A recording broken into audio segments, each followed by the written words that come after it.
What's going on, guys? How you doing? I hope you're doing well.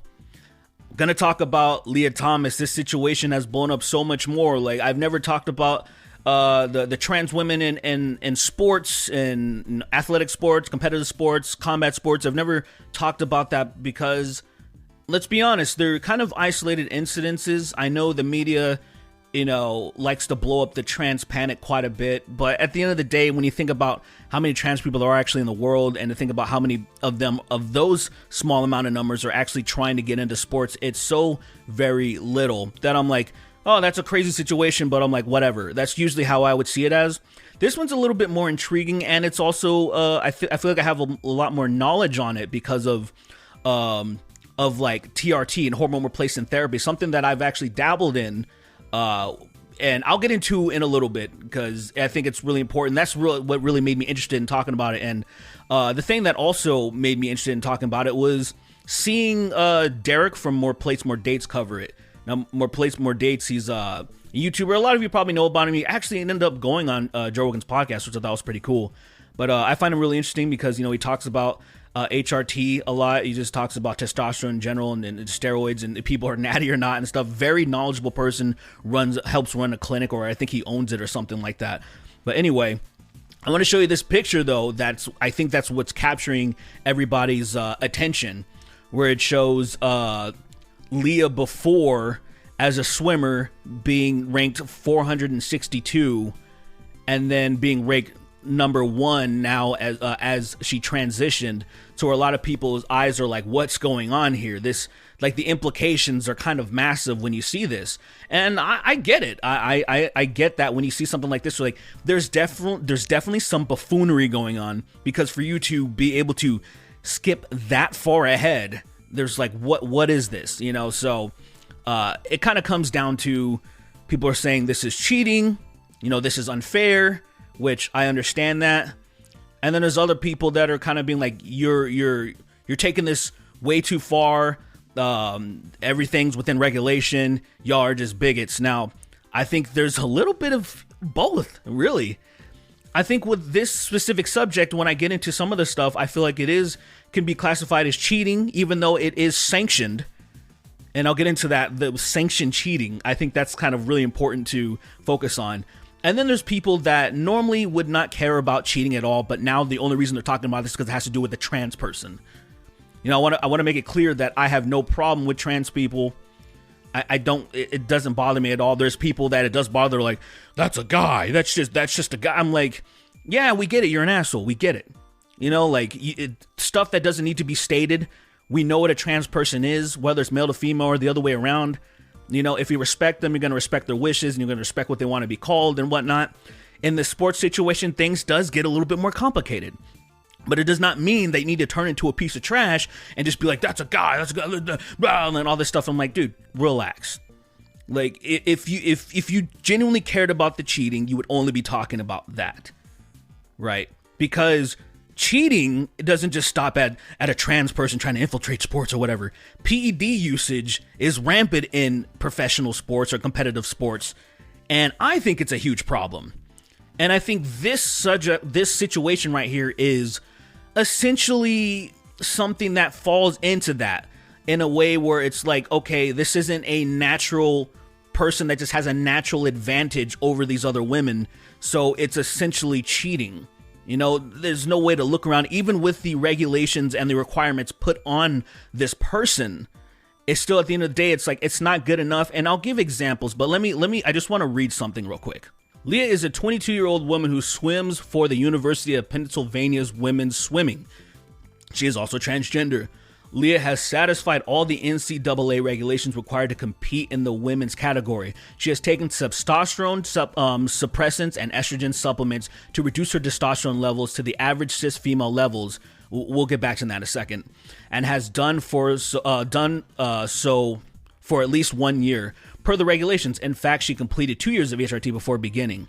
Though Lia has the support of her coaches and many of her teammates, she has received immense hatred and backlash from the media and world at large. So that's also a little interesting in saying she has support from many of her teammates, not all of her teammates. And I don't really need to get into that. There's videos and there's testimonies floating around of teammates and people not being happy, or say one of the competitors being pushed out because Leah took her spot. There's only 17 spots, right, to compete at the highest level, and then the spot was robbed from someone who's been trained their entire life, and then somebody who's just now has a huge advantage can just, obviously, why wouldn't they use that person? It kind of reminds me of when I was playing football in high school. There was this guy that was juiced out of his mind that didn't show up to practices, barely would do regulation stuff like wearing mouth guards and stuff, but he was just so insanely strong, the coaches would just always use him, right? They would use him because, of course, we're going to take a spot from someone who actually shows up to practice, who tries their hardest, who deserves to play, but it's not about that. It's about winning at the end of the day. So I understand that, and I don't agree. I understand why they would do that, but I don't agree with it whatsoever. I think that obviously is unfair. So there's people there's people that are involved in this that are speaking out, that are like, this is BS. I'm a little uncomfortable with this and this and that. And then there's just the coming to defense of the trans woman at all cost, and not recognizing that the situation may be a little murky. Like, maybe we should talk about this and have a little bit of a conversation about this, because this is actually fair. Because, like, say in what you heard when I read that subject, and saying that she's supposed to have the levels of testosterone of an average female, but when you actually look at, say, the requirements of the threshold, where you don't really have to be at the level, you could be much higher. So yeah, the regulations are 10 nanomoles per liter, which is about 288 nanograms per deciliter for 1 year. So that means for 12 months, you have to have the levels equivalent to that of a male, or lower than a male. I know, did you mishear me? No, you didn't. You need to have lower levels than 288. A little bit under 300 in the range. I think it was like 280 something, like total testosterone is okay.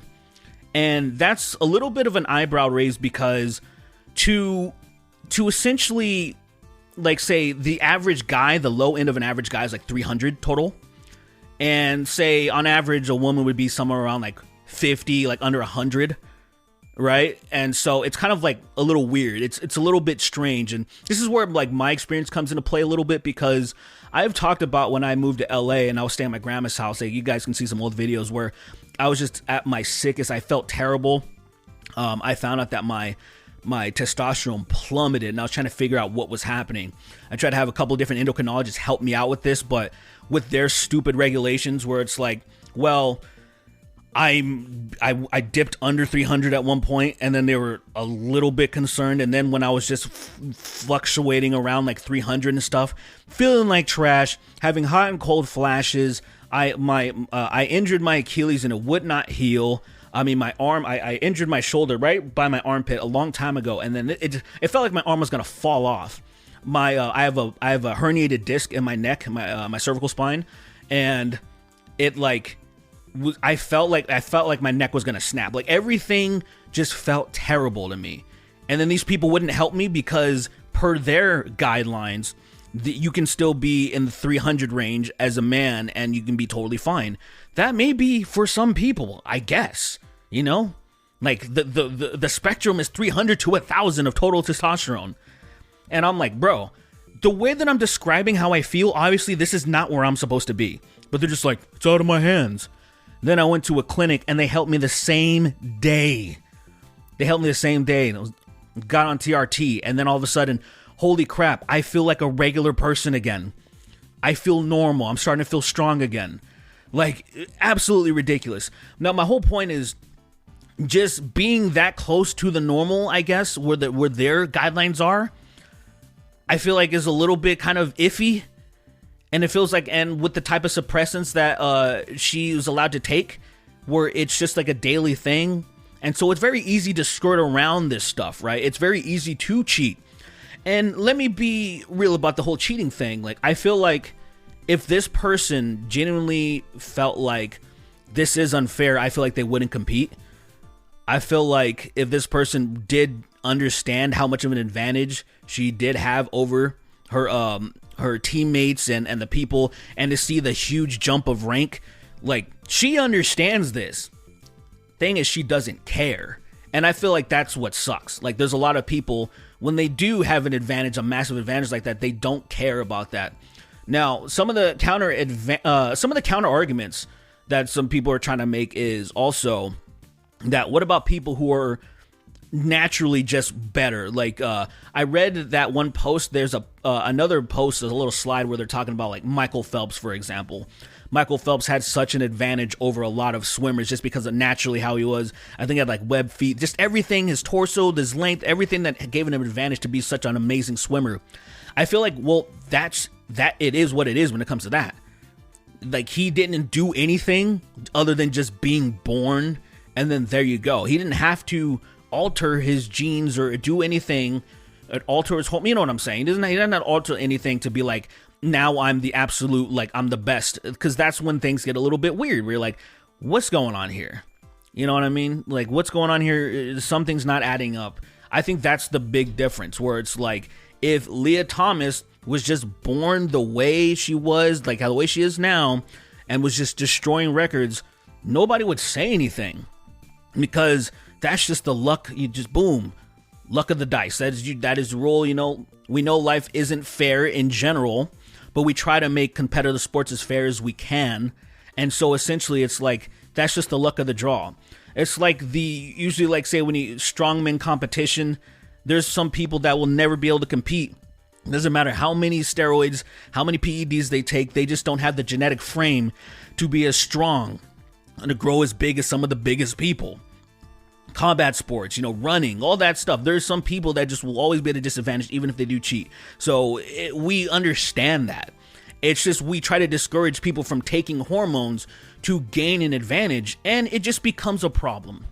So with the regulations that the NCAA have right now, I feel like it's not where it should be. I feel like there's going to be some trial and error, and maybe for right now, maybe I feel like they need to kind of like just refigure that out. The biggest thing that comes to mind is years ago, the UFC was allowed people to have an exemption to take TRT, testosterone replacement therapy, right? If like, oh, my testosterone's low, this, and that, and then they would get the green light. And a lot of times, how they would do that, they would just cheat. They would come off cycles and they would get tested.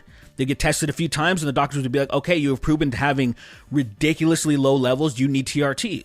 And then some people would just absolutely destroy the competition. Everybody always talks about TRT tour, Vitor Belfort, where you can see him juiced before there was any regulations. Then you can see him once there was regulations starting to be hammered in, but then he got the TRT exemption and started just mauling people, you know, because now other people aren't allowed to just take steroids at as easy as they wanted. I mean, it's to the point where he detached Michael Bisping's retina and essentially blinded him in an eye from kicking him because he was just that juiced and just that powerful. And then when they finally got rid of that because of how obviously unfair it was, you can see the people that just completely shrunk. So here's an example who I was just talking about, Vitor Belfort, TRT tour. Look at this mountain of muscle, this gigantic, dangerous human being. And then when he has to just be under the normal USADA regulations, massive difference. Obviously, he's getting older, but it's not like he's insanely old. He's only 5 years older. Like, this is a massive difference. Now, if you see T-Tor now, because now he's back on the juice because he's not in USADA, he's just boxing where they just, obviously, that stuff, testing. He's back to his gigantic, juicy size.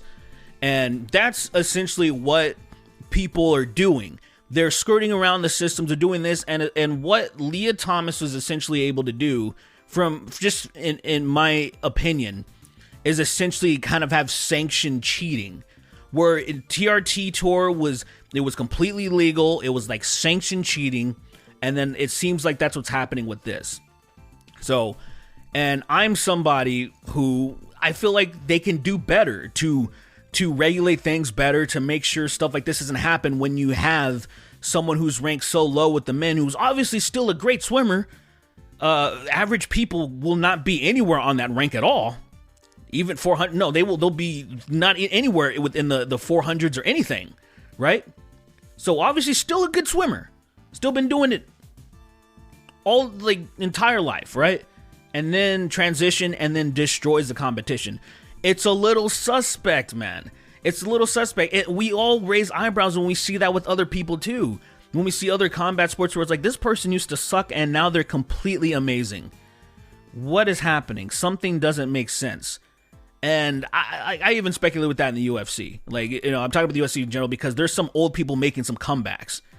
Like, there's multiple old people that you would essentially think they would be washed up, but they're like, Glover Teixeira, who's now the light heavyweight UFC champion. We're like, okay. I mean, I'm so happy for Glover, but I'm also like, you know, like I'm telling you, people are getting really good at cheating is all I'm saying. I'm not saying there's no proof that Glover is cheating at all, but I just find it very suspect that now he's destroying the competition in his 40s.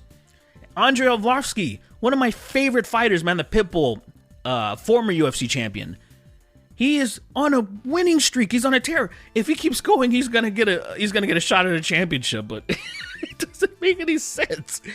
I feel like some people are getting better at figuring things out, and to me, I feel like if Lia Thomas, in the position that she's in, why not take a little bit of an extra step to make sure that you absolutely obliterate the competition, right? Like, if you had a conscience, if you really cared, you know, there's plenty of people that don't. You can tell the people who are completely natural and that don't use PEDs at all. You know, a lot of times they're usually so close to being at the top, but they always fall a little bit short.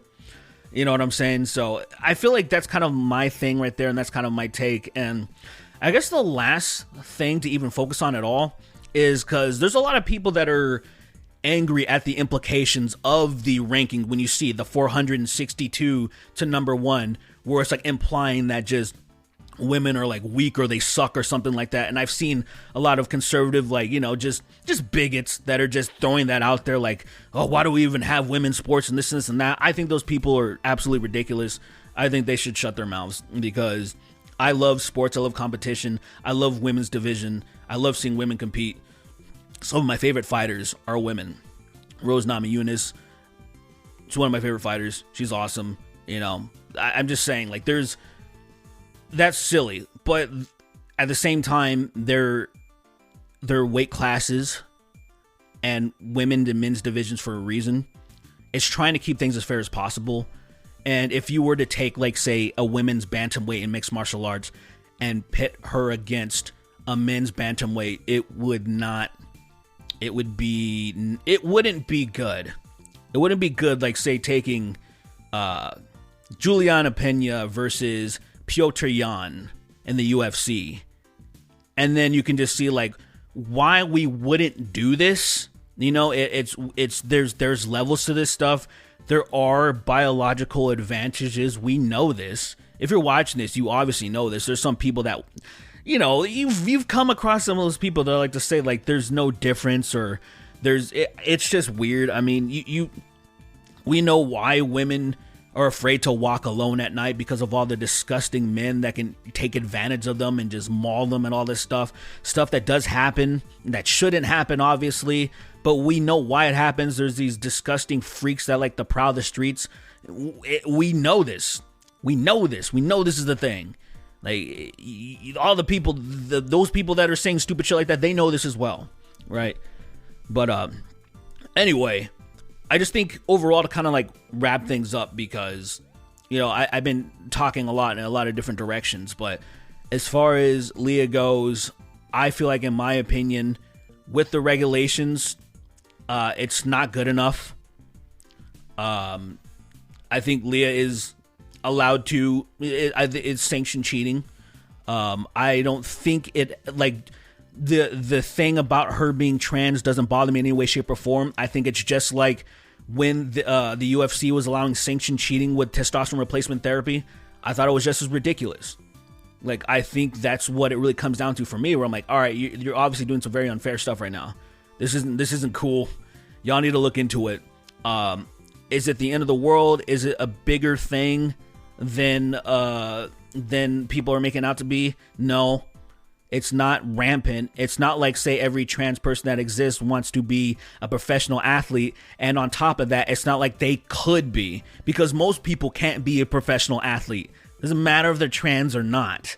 right? So I think some people need to settle down about that. I think the biggest need to kind of go away from the conversation because they're not adding anything. Really, they're making things much worse. You know, they're trying to get other people to pass laws, and like other politicians are trying to pass laws to gain favor, to be like, we just need to ban trans women from sports in general, just be a huge sweeping thing and not try to figure things out because, you know, they're only interested in just doing these type of moves that are going to appease their backwards, you know, slack-jawed audience that are just going to vote for them. And then there's people that just, like me, that feel like there's better ways to do this. You can figure this stuff out and then make it genuinely fair. You know, if for right now, when situations like this pop up and you see the discrepancy in the levels, I feel like y'all need to take another look at what's happening with this situation, this incident in particular, because there's other trans women that have transitioned, that have been in, that are competing, and they're not destroying the competition, right? So I don't feel like that person needs to be exempt because they're probably literally have this type of like, they don't have an advantage over it. And that's what people are really kind of just worried about at the end of the day. People like me, the actual advantage, because I don't care about the person that's actually competing now. And then they're like, it seems pretty level, right? It seems pretty level. And on that note, there are women in combat sports in particular that, you know, they're juiced out of their minds, and you see them destroying other people. Like, that's what I'm talking. Like, that stuff's unfair. Just go. I don't want. Just go look into the Pro Fighters League. Go look into the PFL. I want you to have some fun and go look into the PFL, and then I want you to see who's the face of the company right now. And be like, oh yeah, she's natty. I want you to go look into it. I'm not gonna say any more. But all right, that's my take on this. Let me know what you guys think. And to be honest, guys, if you just have like bigoted things to say, like that's the man, and like just go away, please. You're adding zero to the conversation. You're not doing anything to help anyone in any way, shape, or form by just being a bigoted idiot. You know, if you have anything constructive to say about this, whether you agree or disagree, like if you think I'm wrong about something, or you think maybe I'm not going hard in the paint enough, like I'm definitely willing to hear that stuff. But if you're just trying to say these sweeping statements about just like, you know, I'm like, dude, shut up. Anyway, guys, hope you're having a good day. More videos to come. I'll see you in the next one very soon. Take care.